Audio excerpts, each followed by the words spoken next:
The Battle of the Little Bighorn, often referred to as Custer's Last Stand, was among the most intense and significant clashes of the Sioux Wars.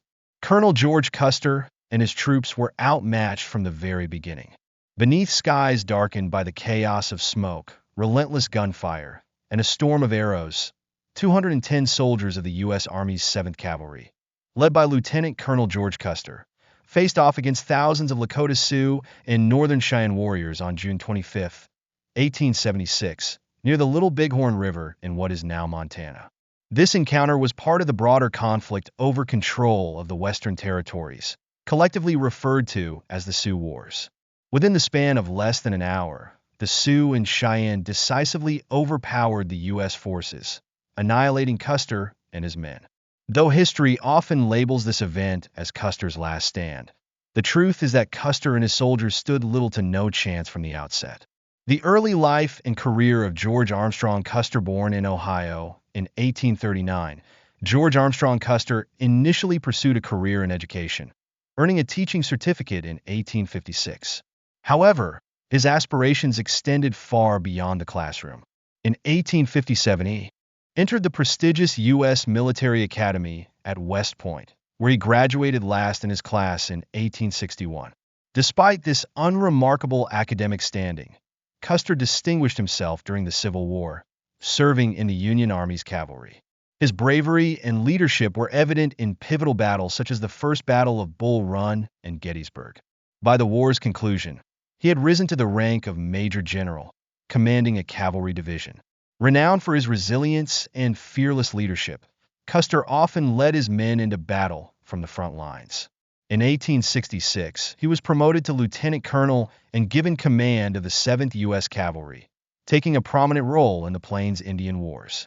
The struggle of the Plains Indians, a fight for survival and sovereignty of the Great Plains, with its sprawling landscapes and abundant natural resources, served as the final refuge for Native American tribes seeking to preserve their freedom and way of life. This vast region became a battleground during the 19th century as settlers, driven by the promise of new opportunities, pushed relentlessly westward. Their encroachment set the stage for inevitable clashes over land, resources, and sovereignty, resulting in a series of violent conflicts that would come to define this era of U.S. expansion. For the indigenous peoples of the Plains, this period marked a desperate struggle to maintain their cultural identity and autonomy. The westward movement brought waves of settlers, backed by government policies intent on seizing land for railroads, agriculture, and mining. These encroachments threatened the tribe's traditional lifestyles, which were deeply rooted in the natural cycles of the land. As tensions escalated, the Plains tribes found themselves not only battling the U.S. military, but also confronting the loss of their most vital resource, the buffalo. By the late 1860s, a fight for survival against all odds. By the late 1860s, the Plains tribes faced an existential crisis. The U.S. government's aggressive policies aimed to confine Native Americans to reservations, stripping them of their ancestral lands and independence. Those who resisted were often met with violence or forced relocations. Many tribes were decimated by brutal military campaigns or succumbed to starvation and disease, casualties of the relentless push for westward expansion. One of the most devastating blows to the Plains tribes came through the targeted extermination of buffalo herds. The buffalo was not only a cornerstone of their economy, but also a symbol of their spiritual connection to the land. The U.S. government and railroad companies, seeking to weaken the tribes, encouraged mass hunting of these animals, leaving entire herds slaughtered across the plains. This strategy aimed to deprive Native Americans of their primary source of food, clothing, and shelter, making resistance nearly impossible. The destruction of the buffalo, a deliberate act of ecological warfare, enraged the tribes and deepened their resolve to fight. Amidst this turmoil, the Plains tribes demonstrated remarkable resilience and courage.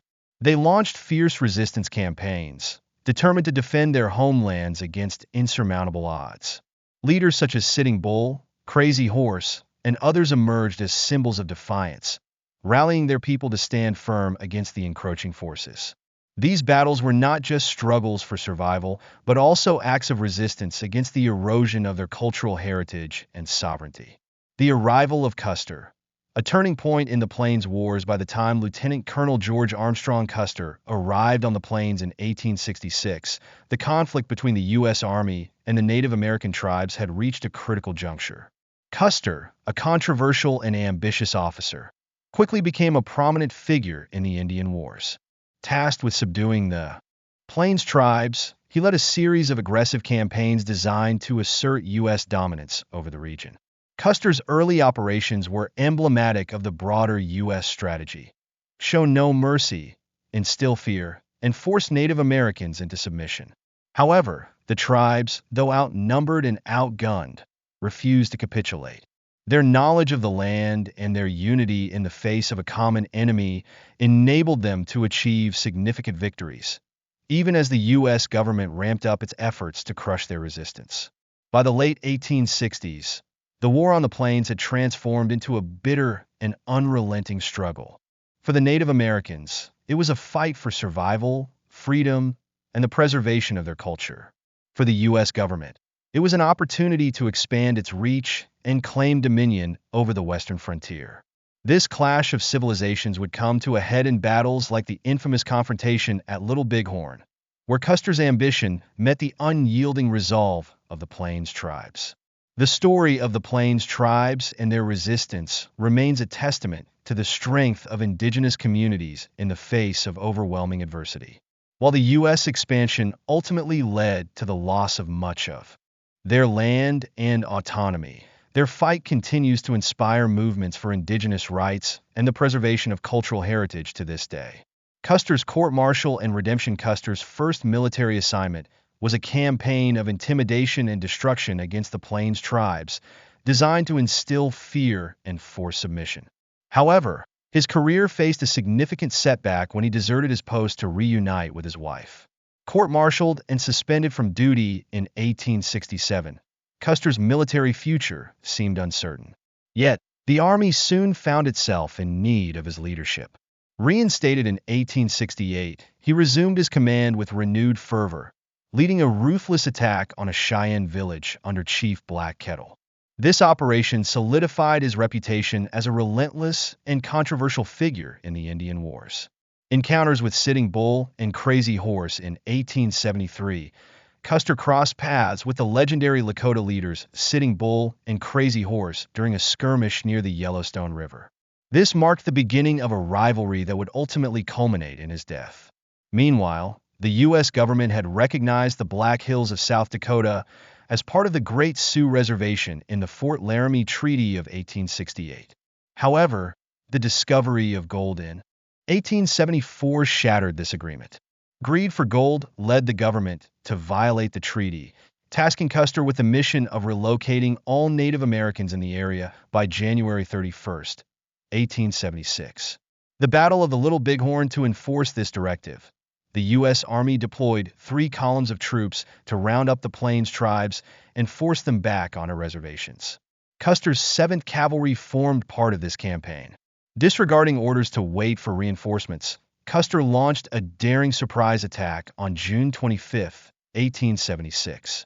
Dividing his 600 men into 4 groups, he underestimated the strength and resolve of the Native American forces. Major Marcus Reno's group led the initial assault but quickly retreated in chaos, setting the stage for the devastating outcome that would forever immortalize the battle in history. The final moments of Custer and his battalion, Captain Frederick Bentine's troops, eventually regrouped with Major Marcus Reno's forces, but neither made an effort to assist Custer, despite the unmistakable sounds of heavy gunfire from his position. Meanwhile, Custer and his 210 men faced an overwhelming onslaught from thousands of Sioux and Cheyenne warriors. Armed with superior weaponry and sheer numbers, the Native American forces quickly overpowered the battalion. In the end, every soldier in Custer's command was killed, sealing their fate in one of the most devastating defeats in U.S. military history. Aftermath and legacy. Though the Native Americans celebrated their decisive victory, their triumph was fleeting. The U.S. Army, galvanized by the loss escalated its military campaigns against the Plains tribes. By May 1877, Crazy Horse was forced to surrender and tragically met his end later that year.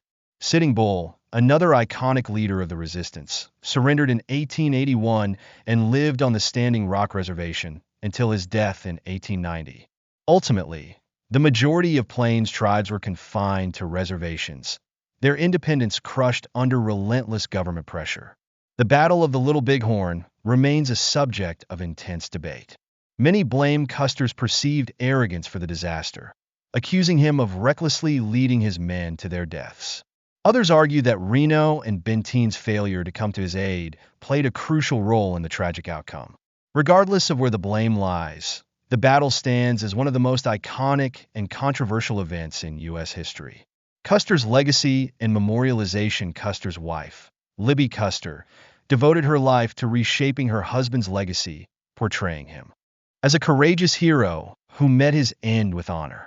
The fallen soldiers were hastily buried on the battlefield, with Custer's remains later interred at West Point. In 1881, a memorial was erected to honor the lives lost. Despite the controversy surrounding Custer's actions, the Battle of the Little Bighorn endures as a pivotal moment in American history, symbolizing both the tenacity of Native American resistance and the relentless expansion of the United States. Thank you for watching the video until the end.